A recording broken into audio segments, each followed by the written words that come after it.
Dans cette vidéo, nous répondons à la question « Comment fonctionne le Visual Builder de Framework 360 ?»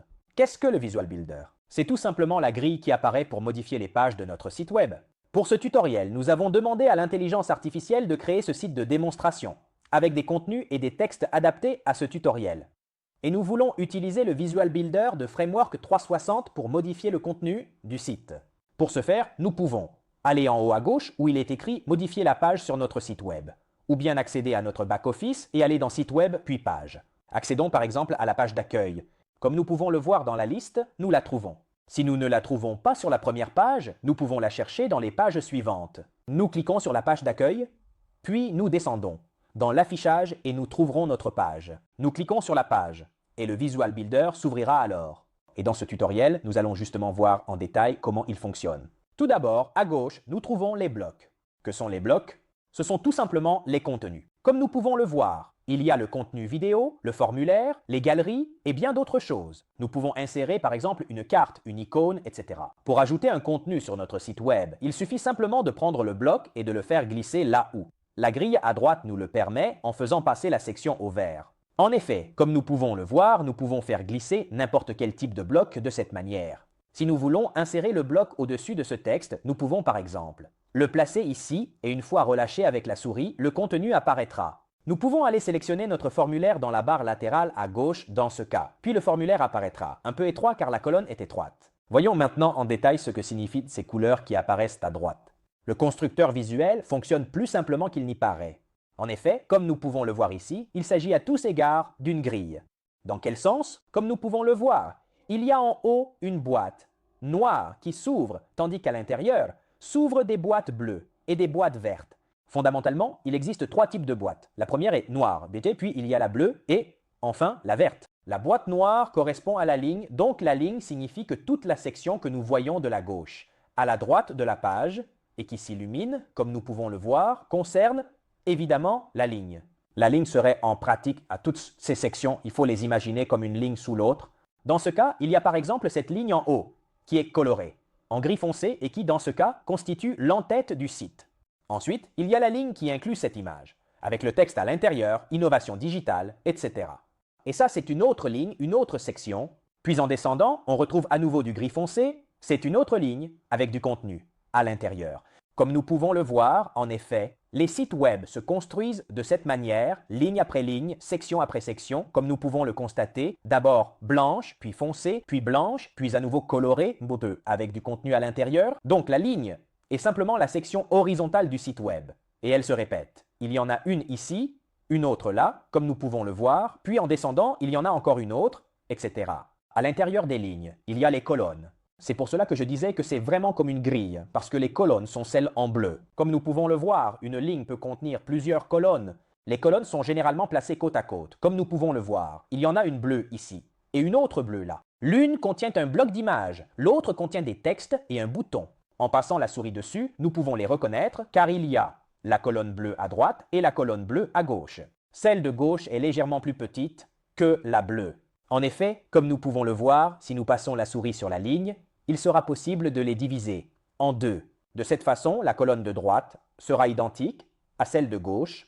Nous pourrions aussi les réduire simplement en les faisant glisser ainsi, ou les agrandir de cette manière. Parfait, en effet, comme nous pouvons le voir sur le site, c'est exactement la même chose. Ici, ceci est la colonne de gauche et celle-ci est la colonne de droite où se trouve le texte, le bouton, le titre, tandis qu'à gauche, il y a l'image. Donc colonne de gauche, colonne de droite, même chose, colonne de gauche, colonne de droite.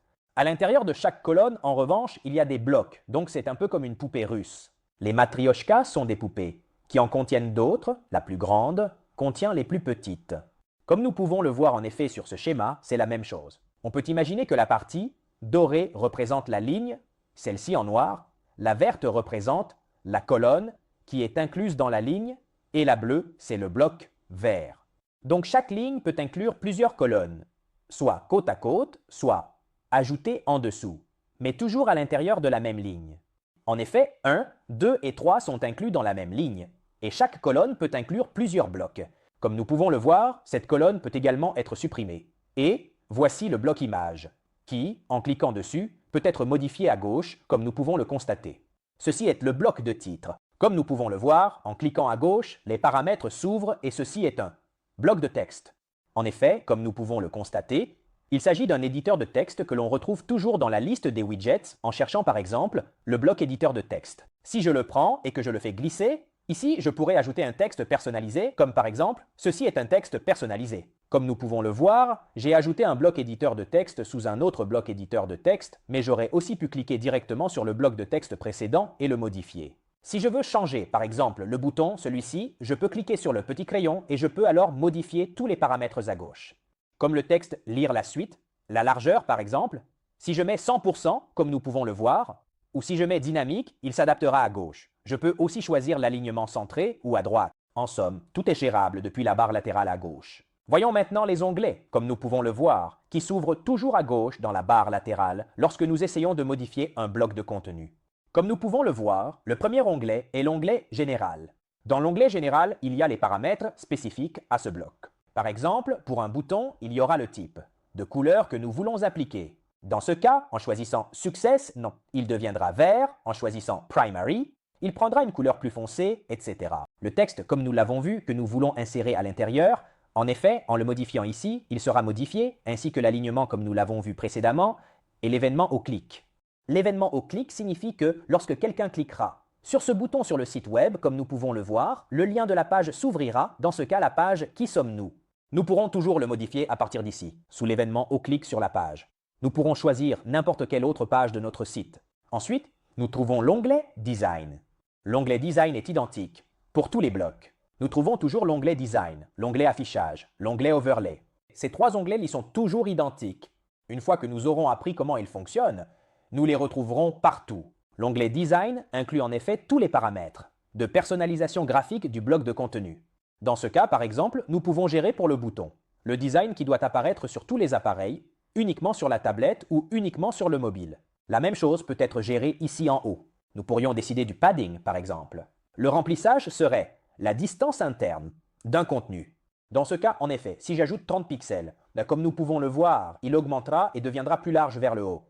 Si en revanche, je gère la marge, en ajoutant 30 pixels de marge, comme nous pouvons le voir, cela augmentera à l'extérieur du contenu. Donc, la marge est la distance externe. Le padding est la distance interne d'un contenu et la bordure, comme nous le savons, est le contour du contenu que nous pouvons gérer en cliquant ici, puis en descendant. Nous pouvons par exemple lui donner une couleur verte.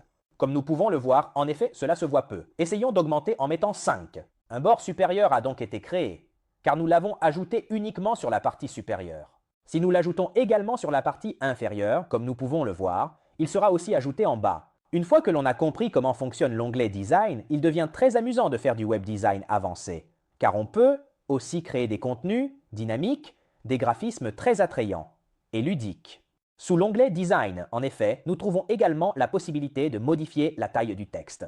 Si par exemple j'insère ici 30 pixels, nous voyons que l'inscription « Lire la suite » devient énorme. Nous pouvons modifier le poids des caractères, c'est-à-dire leur épaisseur. Donc si nous mettons par exemple 200, « Lire la suite » deviendra plus fin. Nous pouvons gérer la capitalisation. En pratique, la capitalisation est la possibilité de rendre le texte, par exemple, tout en majuscule ou tout en minuscule, selon le design de notre site. Ensuite, nous pourrons gérer l'arrière-plan du bloc, l'overlay, la bordure, en somme, toutes les options graphiques de personnalisation de ce contenu. Le même onglet Design apparaît également sur les colonnes. Si nous voulons gérer, par exemple, l'arrière-plan de cette colonne spécifique, nous devons aller dans les paramètres ici, où se trouve la petite roue des paramètres, puis descendre jusqu'à arrière-plan, couleur, et par exemple, nous pouvons mettre une couleur sombre. Comme nous pouvons le voir, l'arrière-plan de notre colonne deviendra sombre. Il y a ensuite toujours l'onglet Affichage et l'onglet Overlay. L'onglet Affichage permet de gérer les paramètres pour les différents appareils. Si, par exemple, nous voulons masquer cette colonne sur les appareils mobiles, il suffit de cliquer sur Masquer, comme nous pouvons le voir ici, et cette colonne n'apparaîtra pas dans l'affichage mobile. Comme nous pouvons le voir, en effet, il y a l'icône de l'œil barré qui indique que cette colonne, avec ce texte et ce bouton, n'apparaîtra pas sur mobile. Si nous voulons faire un essai, nous enregistrons, nous rechargeons notre site web, puis nous allons sur la page d'accueil de notre site web. Cette section, comme nous pouvons le voir, apparaît sur ordinateur. Mais si j'utilise l'outil d'inspection et que je clique ici sur les petits carrés du navigateur pour afficher la version mobile, en descendant, Comme nous pouvons le constater, il ne reste que l'image et en dessous, la section « Notre identité » a disparu. En effet, si j'enlève cette coche et que j'enregistre en rechargeant la page, la colonne avec notre identité, le texte et le bouton que nous avons géré précédemment réapparaîtra. De plus, il y aura de nombreux paramètres, parmi lesquels la possibilité d'afficher. Dans ce cas, nous modifions la colonne seulement après une certaine date, ou bien de la masquer après une certaine date. Par exemple, si ceci était une promotion temporaire, nous pourrions masquer la section après la date précise à laquelle la promotion a expiré. Dans l'affichage, nous trouvons toujours la possibilité de montrer un certain contenu uniquement aux utilisateurs connectés, c'est-à-dire ceux qui se sont identifiés dans l'espace réservé du site, ou bien uniquement aux utilisateurs qui ne sont pas connectés. C'est à nous de décider. De plus, il existe aussi de nombreuses conditions avancées, comme nous pouvons le voir, parmi lesquelles la possibilité d'afficher le contenu uniquement s'il contient certains mots ou d'ajouter des shortcodes pour les différents contenus. Ce sont évidemment des opérations un peu avancées, qui peuvent n'intéresser que ceux qui sont à l'aise avec le web design et le marketing digital. Dans le dernier onglet, nous trouvons l'onglet Overlay. Dans l'onglet Overlay, il est possible d'afficher un contenu en dessous ou au-dessus d'un autre contenu spécifique. Comme nous pouvons le voir, il y a en effet la possibilité d'afficher l'overlay uniquement au passage de la souris ou en permanence. Par exemple, cela est très intéressant pour créer ces effets graphiques où, lorsque le visiteur survole une section de notre site, un contenu apparaît. Comme nous pouvons le voir, nous pouvons également gérer l'alignement vertical, c'est-à-dire la position des contenus sur l'axe vertical. Nous pouvons donc les placer au centre, en haut ou en bas. En effet, si sur cette ligne je choisis l'alignement vertical au centre, nous voyons que cet alignement vertical, c'est-à-dire les contenus, se déplacent pour être tous alignés au centre. Si au contraire je mets en haut, ils iront tous en haut. Et en bas, ils descendront tous, selon notre préférence graphique bien sûr. Lorsque nous voyons qu'un onglet est surligné en vert ou qu'un contenu est surligné en vert, cela signifie qu'une modification a été apportée. Dans ce cas, en effet, comme nous pouvons le voir dans l'onglet Design, un padding a été ajouté en haut et en bas dans les paramètres de la ligne. En effet, dans chaque partie de notre site, dans le Visual Builder, nous pourrons toujours modifier les paramètres en cliquant sur la petite roue des paramètres. Comme nous pouvons le voir, en effet, nous la trouverons aussi bien dans les lignes que dans les colonnes. Une fois les paramètres ouverts, nous trouverons toujours l'onglet Général avec les paramètres spécifiques au contenu que nous sommes en train de modifier. L'onglet Design avec tous les paramètres de personnalisation graphique et que l'onglet d'affichage si nous voulons afficher ou masquer, la section que nous modifions sur différents appareils ou encore l'Overlay pour afficher un contenu au-dessus ou en dessous dans la section que nous souhaitons modifier. Fondamentalement, c'est ainsi que fonctionne le Visual Builder. La dernière chose intéressante à voir est la possibilité de gérer la structure de certains contenus. Par exemple, dans cette section, nous avons choisi d'afficher le titre de l'avis en haut, puis les étoiles et enfin le texte de l'avis.